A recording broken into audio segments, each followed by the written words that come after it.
Hello, friends. This is Alia Jamal, the love coach. We are meeting for another love circle, and today we are talking about self-criticism and self-judgment. And we are going to talk about how can we release that.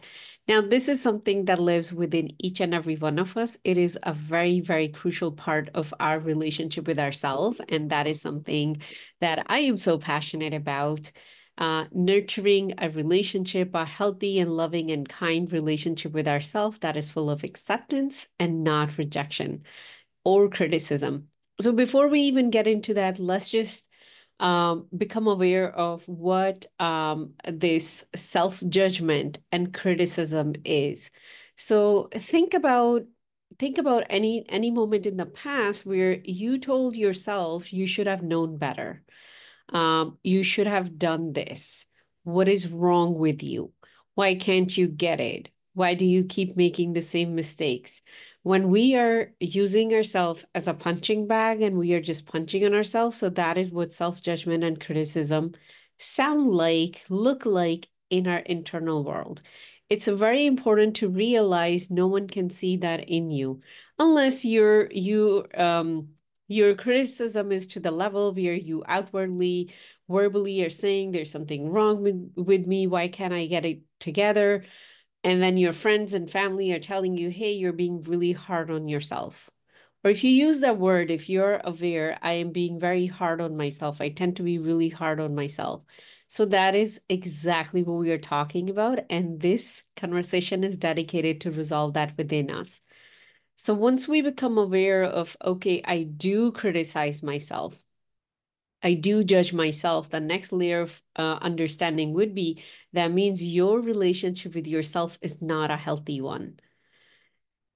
And it's very important we realize that because most of us adults, we are walking around assuming we have a healthy relationship with ourselves, and then we don't um, understand why I just keep getting back to square one. Why can't I move forward? Why do I feel like I want to do all these things, but then I'm not able to get it done? What's wrong with me? Or I can do 75%. Why can't I do 25% stuff? And I am never meeting the 100% that I want to create, become, or be.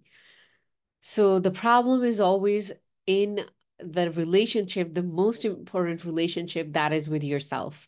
Now, the reason most of us shy away from that truth is because, again, we have another layer of judgment that if I have a bad relationship with myself, that means I'm a horrible person, I'm a bad person. So we deny it, we run away from it, and we say, no, I have a good relationship with myself. I am very loving towards myself. So how about for few seconds, we drop all the judgment and we just look at ourselves with all honesty. It's okay to have a toxic relationship with yourself. It's okay to be self-critical. It's okay to judge yourself. The most important thing is what are you going to do about it? But if we don't go to that radical acceptance, nothing will get changed. And then you'll just have mold growing under the rug and you'll keep saying, why does it stink? Well, we just have to pick up the rug, look at it, and maybe replace the whole thing. That would require some investment. In real life in terms of money, but this work requires investment in terms of your energy, your presence, and your time. So that is what self-judgment and self-criticism is. Now, let's look at it. Why do we want to release it? Why do we want to create a relationship with ourselves that is a healthy relationship? Every time you indulge in self-criticism, every time you punch yourself, every time you use yourself to kick yourself around just to get your whatever out, we'll talk about it in a few, you are harming yourself. And that self-harm, that self-abuse takes a toll on your life experience, on your way of being. Because what's happening when you're thinking this thing, what is wrong with me? Why can't I ever get it right? Let me show you what that thought is doing to you. So there's this, I love this book. It's called Thought Form. And what this book talks about how every thought that you think in terms of energy, it actually has a shape. So look at this. This is anger, right? It's like a dagger. So what you're doing, here's your energy field. You are punching through it. So think of your energy field as a balloon. And now this dagger is going into the balloon. What's going to happen to the balloon? It's going to get deflated. What's going to happen to you? You're going to get deflated. You're going to be unmotivated. You would want to feel, you might feel depressed. You might not want to come out of bed. And then we say more, what is wrong with me? Why I'm not coming out of bed? So it creates a snowball effect. I want to show you another thing in it before I put it away. These are some other anger thought forms. There are some radiation and radiating affection. See how uniform this structure is. There's so many others that I can show you, but I just wanted to show you, you are hurting yourself every time you are criticizing yourself. Now the question come, why we do it, how can we start living without it? So first, let's get into why do we even criticize ourselves, what it's doing for us, where did we learn it?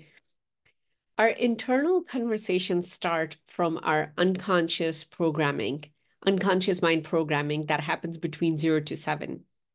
So if you had a perfectionist parent, or you had a parent who was hard on themselves, that is the energy you picked up without even them ever teaching it to you. So when you were 1 year old or 2 year old, you had already absorbed that energy, that is how I'm going to talk to myself. Then comes further reinforcement when that parent is interacting with you in certain way.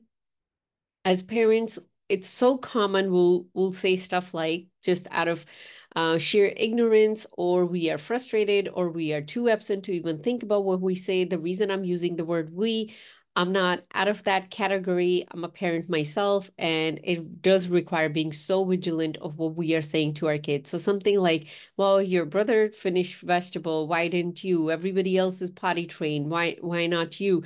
We compare. When we compare, the child is getting a message. Okay, if I'm being compared, that means I'm not good. And then let me tell myself I need to be good. So they turn against themselves. We teach our kids to turn against themselves. Our parents taught us to turn against ourselves. And it is not seen as a bad thing. It's not that, it's a malicious intent and they are doing it on purpose, generally. Um, what end up happening, most of us human, we don't even know how to live without self-judgment and criticism. We don't know what is another way of being. The only way we know, when I will beat myself down, eventually I'll stand up and I'll start fighting back. When a parent beat a child down, eventually they're like, when are you going to have enough shame that you'll start changing, right? These are the dialogues or the conversation we use in a household on regular basis, whether we accept it or not. So that pushback that comes, that rebellious side that comes, that is the toxic side, that is the dark side that comes, that is like, I'll prove it to you. And of course, the child is going to do really well. The child might do better than what the parent expected. And then they will say, see, my training has worked. I showed him how to push back and survive in this world. But at what cost? The child has turned against themselves. They are harming themselves with their thoughts. They are telling themselves, you total loser, you better die than do this or that. Like, that is the kind of toxic conversation that goes on within those high achieving children. Um, and what is the cost? Right now, we are seeing a lot of young adults with anxiety, with depression. That is not normal way of a human being. We are seeing that because what's happening, they're turning against themselves, their energy field is getting deflated, and they are not feeling that intrinsic motivation. So what we are doing, we are putting them on drugs, we're putting them on pills. So I hope you get the idea how the whole circle starts. The reason most of us, we stick with it, maybe our story might not be that horrible as I just explained.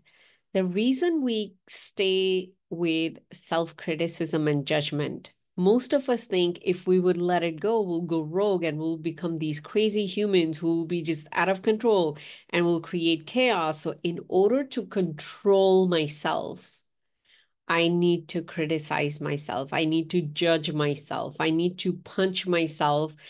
So now that mom is not here to punch me, so I can punch myself. That is what's going on unconsciously within us. And the second aspect is it gives us a false sense of connection with ourselves. So let's say I'm sitting here and I'm telling myself a whole bunch of stuff like, what is wrong with you? Why can't you do it on time? Why is this? Why is that? I'm saying that to you. What's happening? I'm spending time with myself. I'm spending time with myself. There's no one else around. I'm feeling connected with myself. We all have seen a couple who connect just by fighting. They don't leave each other, but they don't stop fighting either. So their connection is their fight. Our connection with ourselves become fighting with ourselves. And they both are like, the way we try to control and manipulate ourselves, and also the way we are putting ourselves down, and that makes us feel connected with ourselves over time start to take away from our energy field. And when they are taking it away from our energy field, our physical body starts to suffer. So generally, people who are very critical of themselves, one of the telltale signs, they might have unexplainable headaches. They might have worst case scenario migraines. But then they are keep going to the doctors here and there and no solution. This drug doesn't work. That drug doesn't work. And they are not even aware how they are having that internal conversation with themselves. If you ask them, they might say, I'm the most loving person towards myself. Because some of the conversations that we are talking about, they are unconscious. It does require digging deeper to get to the root of, oh, okay, I criticize myself here. And most of us are very scared to go that deep within ourselves because we are going to find quite a lot of skeleton. It does require a different level of courage to go that deep to heal stuff at the root level.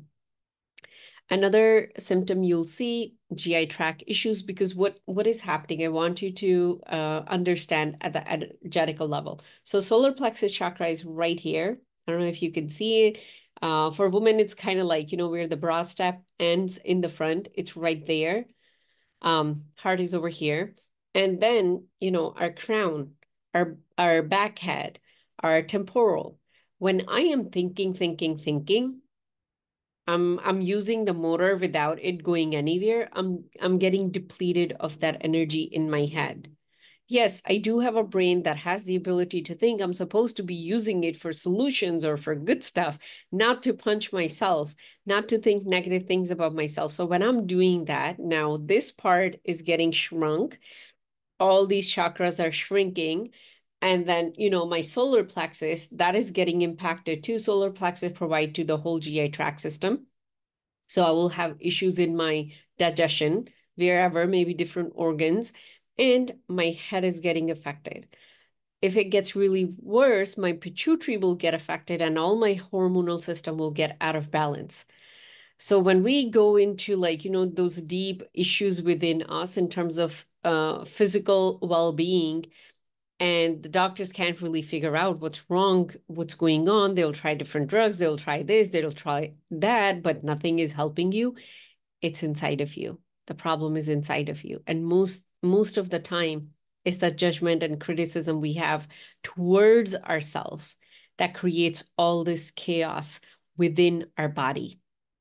Now, if this is the first time you're hearing this and you're like, okay, I'm going to fix it, it's not going to take over time. It takes about a decade for your energy body, the problem that you've been sucking energy from your energy body, for it to translate to your physical body to a level that you'll feel the need to go to a doctor. So give yourself at least 2-3 years to recover it, because it's a habit that you'll be changing. We fall into this habit of criticizing ourselves, and we praise ourselves for criticizing ourselves, and we justify that that is the right way to do, because how else will I know that I'm on the right track? So we talked about what it is, why we have it, what it does to you. Now let's look at how can you come out of this trap? What is another way of being that you will stop judging yourself, you'll stop criticizing yourself? Now, just to give you like, a picture of how it looks like, at this point in my life, this is something I work heavily on. I am always looking for where I'm criticizing myself. Am I feeling guilty, ashamed, judging myself, or criticizing myself? I watch my thoughts or my behavior like a hawk. And I can share with you today, I was supposed to run a call at 12, which was not on my calendar, and I'm responsible for it. And there were about 12 people who were going to show up on that call. I didn't show up. Somebody reached out to me. Did I feel guilt? No, not at all. Did I judge myself? No, not at all. I went right into being proactive. It was like, okay, I was supposed to show up here and I didn't. What am I going to do about it? With zero guilt, zero judgment, zero criticism. That is what I'm about to show you when we start living life as a proactive being and not as a being who's going to sit in a corner, cry, and then lose all their energy in that. And then cry even more that why I'm sitting in a corner crying. That is the cycle most of us adults live in. I personally have lived that. That's why I can share it from that level of honesty and transparency. So the first thing is whenever we are criticizing ourselves, we are judging ourselves, we need to shift two things within ourselves. The way we control ourselves and the way we connect with ourselves. So now first let's talk about the way we control ourselves. Somehow we are taught this idea that if I hold myself, I can mold myself.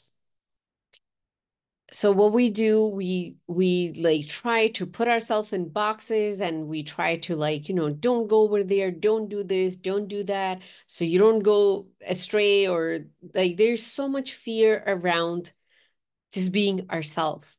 So first, let's shift that into acceptance. Can I accept whoever I am right now is okay? Can I give myself room to just be whoever I am in that moment? And that might not be my most refined version. Can you accept that whoever you are in this moment, with all the loser labels you have on yourself or the failure labels you have on yourself, can you accept that whoever you are in this moment is okay? Whatever things you have done in the past, it's okay. That path of acceptance and forgiveness, what it does, it detaches you from creating the past over and over. When we hold kind of like, the things from the past or over our head, that remember when you were in fifth grade, you did this and you better not repeat that. When we are having that kind of conversation with ourselves, most likely we'll repeat it. So if I accept whatever happened in fifth grade, it's okay. When I say whoever I was in that moment is okay, whoever I am in this moment is okay, there's a level of forgiveness that is being introduced here, but more of acceptance. What happens? Now I have detached from that past. Now I'm opening pathways for myself to create a different reality. Now I'm ready to go on a different road. So the truth about control is stop controlling yourself. Stop controlling other people and allow yourself to be. Allow other people to be. Let me share an example from nature with you. Can you control the way a flower bloom? I'm pretty sure we can control that. We can control, like, we can put it in a specific heat and humidity chamber. We can play with its stuff, right? We can do that. How much fun is that? Or you can put a flower outside in its natural form and just observe it, how it unfolds.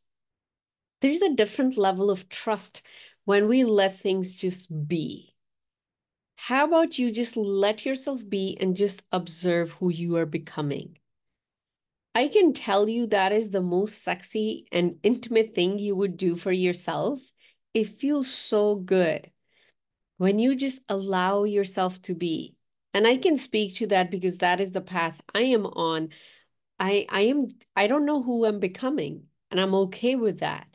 But I see my progress from year to year, how I'm shifting, how some new people are coming in my life, some old people are rejecting me and exiting my life.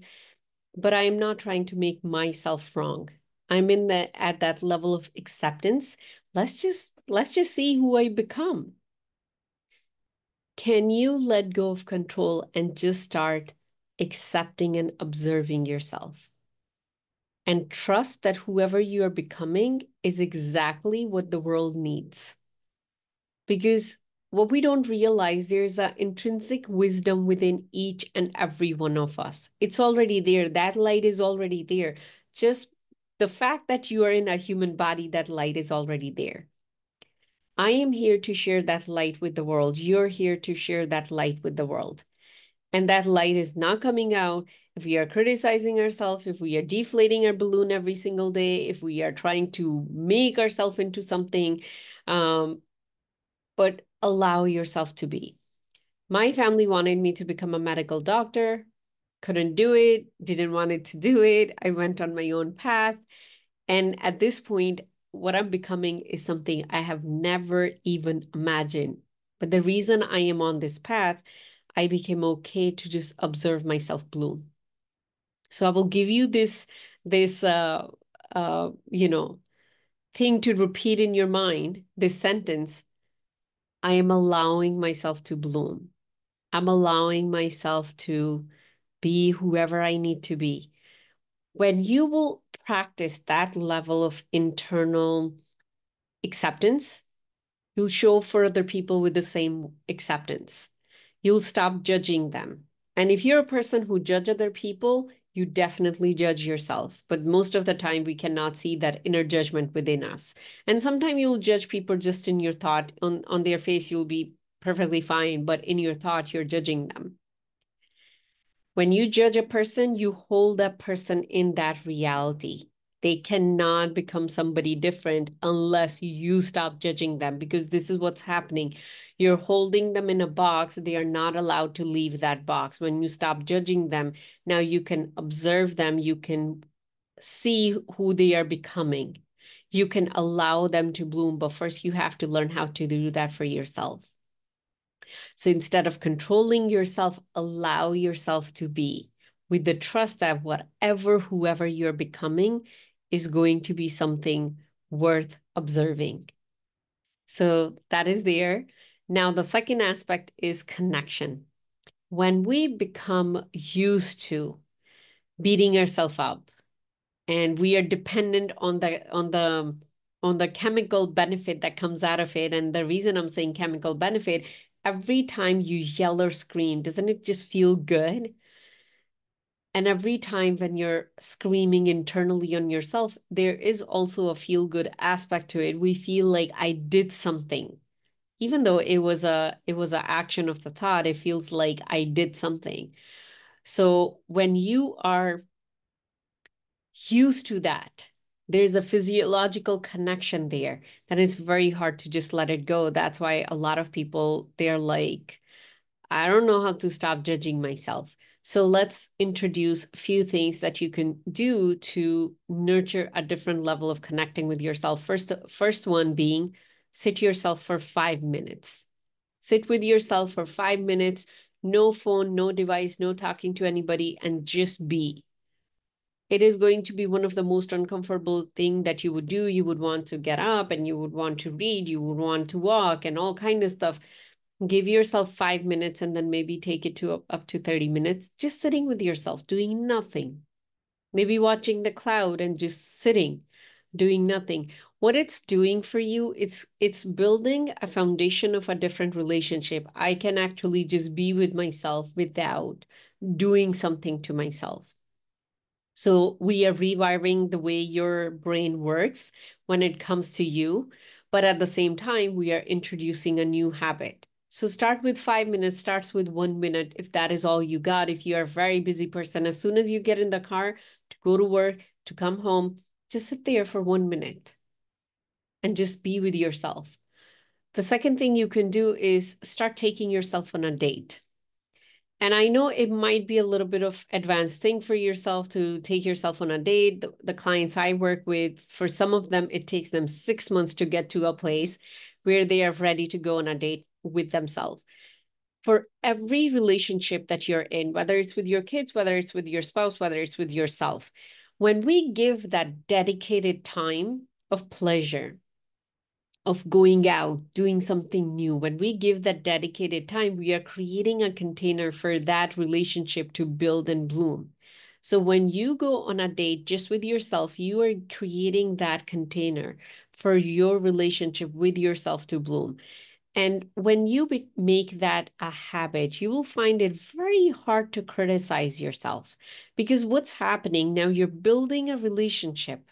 When you're building a new friendship or you're dating somebody for, companionship, the more time you spend with them, if you're really falling in love with them, it becomes hard to keep meeting with them and keep criticizing. Generally, if you are at a level where you keep criticizing them, you'll just stop hanging out with them. Or you will start seeing the wonderful things within them. That is what's going to happen within you. Either you'll start seeing all the bad things and write them down. Everything within you is changeable. You're an infinite being. Everything within you is changeable. When you will make that list, then you will also start looking at the good qualities that you have. And the last thing I want to share with you in terms of building a different connection is start talking to yourself as you're talking to a 5-year-old. Now, you might say, well, I'm 30, 40, 50. How can I talk to myself as a 5-year-old? There is a little child within you. And all the power that you want to use to create whatever you're creating, that child has that power. If that child is on your side, you can rebuild the whole earth. That is how much power you will have, just one person. But if that child is not on your side, good luck trying to create whatever you're creating without hustle. When we go for hustle and we're just trying to make things work and this and that, the child is not on our side. We are not even connected with that child. We are not even nurturing that child. But that is the child, that is the part of us that is holding all the power within us. The adult conscious self can go only so far, but when that child is with you, you have no limits at all. And that comes by healing the relationship between the two of you. Whenever you criticize, your unconscious mind does not know, is it you telling yourself or is it someone else telling you? So every time you're telling yourself what is wrong with you, that inner child within you is receiving it. So all day long, you're telling a child what is wrong with you. There's nothing you could ever do right. Like all the wonderful ways we criticize ourselves. So how do you think that child is feeling at the end of the day? Not really good. And we can, if you take the way you talk to yourself, you take it and you talk like that to a 5-year-old, you'll see pain on that child's face. My friend, the same pain exists within you. And you're the only person who can stop hurting yourself that way. So as you delve deeper into transforming your inner world and making it less toxic by um, acceptance and controlling yourself through acceptance and allowing yourself to bloom. Because when you become a witness of your own growth, that is the most beautiful control you can have. And the second is transforming your connection with yourself. Spend time with yourself, date yourself, talk to yourself as that 5-year-old child. That is how you can release this self-judgment and self-criticism. And if you're watching this and you're like, well, Alia, there's so many things wrong with me. How can I just accept myself? And how can I just take myself on a date? How can I just talk to myself as a 5-year-old person? My friend, you can do it because it's a choice. It's a choice to criticize yourself, it's a choice to not criticize yourself. First, you have to realize there's a choice and then you'll make a decision. But the decision would come from a why. Why do you want to do it? So if you have any of the symptoms that I mentioned, if you're already tearing yourself down, then you might have a bigger why. But if you're a person who doesn't really have any physical symptoms yet, and you're like, well, I kind of don't believe in all this metaphysical connection with our body and our thoughts having power, then ask yourself, what is it that you want to achieve in this world, in your life? What goals or aspirations you have. If you really want to accomplish them without getting on any pressure medication or diabetes medication or all the other wonderful stuff that comes with this hustle culture that we are so proudly in, if you want to get there without getting sick, the way to that would be through this deep connection with your inner self, that little child within you. Otherwise, you'll get to the top, but you might also have a massive diagnosis following you through that. And we all have seen adults around us who do get to the top, whatever top is for them. And then they have a lot of visits to medical doctors as well. So we are infinite beings. We can get to access to that infinite part of us, but we cannot get access to that through our conditioned self. The bridge from this to that is realizing who we are as the soul and healing the aspects of us that are pure lies within us. That is not the truth of our own existence. And if this is something that resonates with you and you're ready to do this deep work, reach out to me, send me a DM. You can go to my website, aliajamalcoaching.com. You can book a consultation, and I would love to be your guide in helping you fall in love with yourself deeper than you ever imagined you could. Sending you also much love. See you next Thursday. Bye.